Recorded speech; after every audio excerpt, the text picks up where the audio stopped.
Shalom, shalom, shalom. Bonjour à vous par ici. On va mettre une louange. On va baisser un peu ça, c'est fort. Une louange au Saint-Esprit de Dieu. Bonjour à vous par ici. J'essaie d'attacher ces machins-là. Bonjour à vous par ici. J'espère que vous allez bien ce matin. Hein? J'espère que tout va bien pour vous. Hein? Mais là, j'ai pu vraiment bien dormir. Depuis hier nuit, hein, pour vous dire que j'ai eu une nuit tellement pénible avant-hier que mon corps était fatigué, épuisé. Et puis la colère que j'ai eue en moi hier, ce n'est pas une colère que j'aime bien avoir contre Marcelo Tunasi. Mais hier, je suis allée me coucher à 20h et j'ai dormi jusqu'à 6h30, imaginez. 20h, 6h30 non-stop. Je ne me suis même pas réveillée dans la nuit. Même si j'ai fait une vision, Dieu m'a effacé ça parce qu'il fallait que je me repose. Parce que la nuit d'avant-hier, j'ai vu rouge. Hein? Hey! Les gens pensent que parce que tu es spirituel, parce que Dieu t'utilise, ça veut dire que toutes les attaques, ça va passer crème. Toutes les attaques, tu vas être tranquille. C'est faux. Vous rêvez, hein? Non, moi je ne rêve pas les yeux ouverts. D'accord? Il faut être logique. Pourquoi? Parce que nous sommes tous faits de chair. Vous et moi, là, nous sommes faits de la même idée. Même chose, c'est la chair, non? Et la chair est faible. Donc, même si tu t'es retrouvé à quelque part la nuit, où tu as senti que c'est mauvais, c'est gâté pour toi, où tu as dû te trimballer, parce que je me suis... Quand ils m'ont attaqué la première fois hier, avant-hier, là, je me suis réveillée vers 2h02, j'ai prié. J'ai brûlé la citronnelle. J'ai fait la toilette intime. Parce que comme ces esprits-là ont divagué du côté de la porte de ma chambre, ça, je n'ai pas aimé. Je me suis dit, vous sortez du côté de la porte de ma chambre, il faut aller dehors. Vous n'allez pas sortir pour rester encore dans la maison. Non, je refuse. Donc, quand je me suis recouchée, il était 3h. Donc, j'ai dormi vers 3h et quelques après ça. Mais sauf que de 3h et quelques là, jusqu'à 5h50, j'étais en train de patrouiller ma route pour rentrer. Pour dire que mon esprit ne reste pas bloqué en Bulgarie. Je ne connais pas Bulgarie dans ma vraie vie. C'est les gens, les âmes qui travaillent là-bas, de Marcelo que j'ai trouvé. C'est eux qui m'ont dit que ici tu es en Bulgarie. Quand j'essaie même de prendre mon téléphone pour appeler, pour dire non, mon esprit est bloqué ici. Ne retrouvez pas mon corps là, vous amenez ça à la chambre froide. Je suis encore ici, je me cherche pour rentrer. Pas moyen d'appeler. J'ouvre mon téléphone, c'est la tête de Marcelo qui sort. Et le bulgare là, ou c'est roumain. Les gens ne parlent comme les roumains. C'est lui qui me dit non, ça c'est notre patron. Ici, il a brouillé toutes les zones de communication. On ne peut pas appeler à partir d'ici. Et c'est là qu'il m'a dit, toi tu viens de France. Parce que tous les gens qui sont en captivité là-bas, les esprits là pour travailler pour Marcelo, c'est des esprits qui savaient que je venais de France. Donc ces esprits étaient au courant d'où je venais. Mais comment ils le savaient, ne venez pas me demander, je ne connais pas. Comment eux savaient que moi, en tant qu'esclave, je viens de France, je n'en sais rien. Mais toi, Marcelo Tunasi, tu ne m'as pas respecté. Hein? Tu ne m'as pas vraiment respecté. Tu étais quelqu'un de très méchant, tu es cruel, tu es sadique. Parce que même le prêtre que je me plains ici, que j'ai refusé son occultisme, il m'a initié dedans forcé. Je n'invente pas ce que je raconte. Je n'arrivais pas moi-même à prier pour plus que mon esprit se retrouve dans son église pour les messes noires. C'est le papa blanc exorciste qui m'a sorti de ça. Mon esprit ne se retrouvait plus jamais là-bas. Mais ce prêtre, dans le monde esprit, l'oreille des esprits ne m'a jamais amené pour me faire l'exploitation, surtout dans un pays bizarre. Jamais le prêtre là n'a fait ça.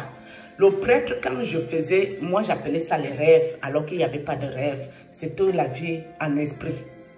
Quand je faisais ce genre de songes, de visions, le prêtre et moi on habitait au quartier chic de ma ville, dans un domaine très lourd, très riche, luxe et insolent. Et c'est comme ça que dans le monde, il amenait parfois aussi les copains pour me nourrir, pour coucher avec moi. Et très souvent, c'est lui qui venait tout seul. Et c'est dans ces moments que je me retrouvais enceinte là-bas dans le monde. Et quand je me réveillais le matin, je prenais que les paix ou finais avec les enfants démons. Que je n'en veux pas de vous, je ne vous connais pas. Je ne veux pas vous connaître.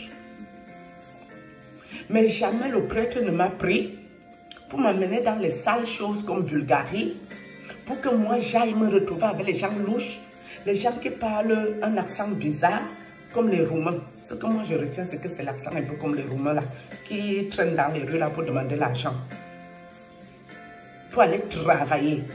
Vous voyez que Marcelo Tunasi ne m'a pas respecté. Il est méchant. Et je ne dois pas parler parce qu'il va me porter plainte. Marcelo Tunasi, porte-moi plainte de pardon. Pardon, fais vite, j'attends. Moi, je vois que les occultistes ne veulent pas se respecter. Parce que quelqu'un qui se respecte, un sorcier, un ténébreux, un occultiste qui se respecte ne peut pas s'attaquer à moi. Je vous dis ça en même temps. Un occultiste, pas les occultistes là, ils connaissent Dieu. Ce n'est pas parce qu'ils se révoltent contre Dieu qu'ils ne connaissent pas Dieu. Ils savent que Dieu, c'est leur papa, c'est leur chef, c'est leur maître. Ils savent que Dieu, c'est lui qui est l'esprit au-dessus de tout esprit. Les occultistes là le savent très bien. Donc quand ils voient quelqu'un comme moi, que Dieu utilise pour sa plus grande gloire, sauf si tu veux déjà tomber, en tant qu'occultiste, tu vas t'attaquer à moi. Mais quand tu vas encore bénéficier de tes bonnes grâces, de la sorcellerie, de ton occultisme, tu ne peux jamais trouver le courage de venir m'attaquer. C'est impossible. Quand je vous ai dit que les occultistes ne dorment pas de la nuit, peut-être vous vous êtes dit qu'elle est folle. Sa sœur a dit chez Patinoma qu'elle était folle, elle a quoi la folie, alors que je vous dis la vérité et je m'en fous que vous ne me croyez pas. Si Dieu sait que j'ai déposé le message, pour moi c'est le plus important. Celui qui a écouté bien, celui qui n'a pas écouté, c'est toujours bien. Mais le jour que ça t'arrive, tu vas arriver chez Dieu, il va te dire quelqu'un t'avait parlé. Tu n'as pas écouté. Les occultistes ne dorment pas la nuit. La preuve en est que le jour que Marcelo se marie, de vous à moi, le jour de ton mariage, tu profites de la nuit des noces, non?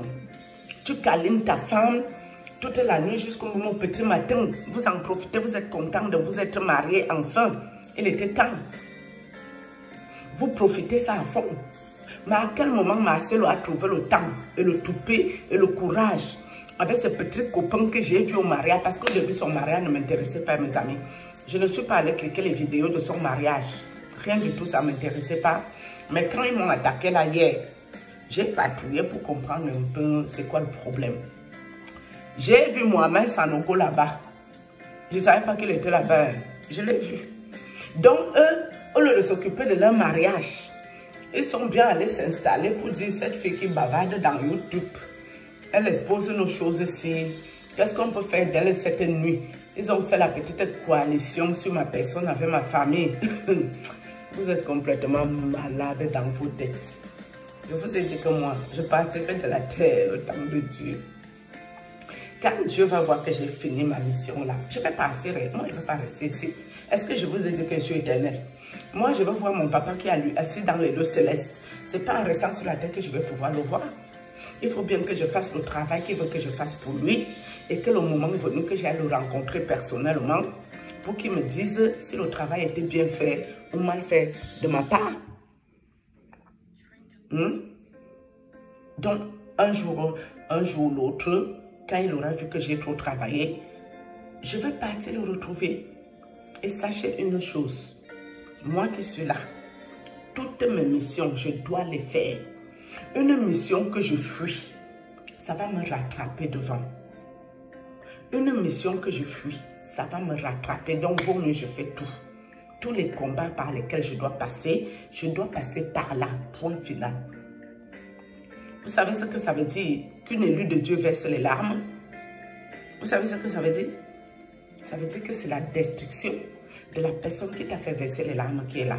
Marcelo Tunasi, j'ai pleuré hier beaucoup. C'était hier, non? J'ai pleuré hier beaucoup. Même quand je voulais seulement appeler Dieu pour prier, je n'arrivais pas. Ce n'est que les larmes qui coulaient sur moi que Seigneur, pourquoi? Pourquoi tout ça se passe? je suis revenue, c'est bien. Mais ce que j'ai vu là-bas qui sont restés, est-ce qu'un être humain doit utiliser les autres pour lui son opulence, son luxe insolent? Ceux qui ont perdu leur gens à l'église de la compassion, vous croyez que le jour qu'ils pleuraient le deuil, ils avaient même de l'eau pour boire ou une bière pour se désaltérer? Mais Marcel, au soi-disant, il a perdu son épouse. Vous avez vu ici, il est parti, lui, en Espagne, louer un yacht, un bateau, pour continuer dans le luxe insolent. C'est quand même mieux de pleurer dans un bateau que de pleurer dans ta petite maisonnette parce que ton enfant était allé prier à compassion. Il a trouvé le sacrifice humain qu'on envoie travailler en Bulgarie. Et tu n'as même pas un sou pour pleurer bien. Même pour dire que Seigneur, j'ai tellement déjà pleuré que je peux quand même boire une bière pour me désaltérer. Tu n'as pas un sou pour acheter une bière. Est-ce que ça, là, c'est une vie?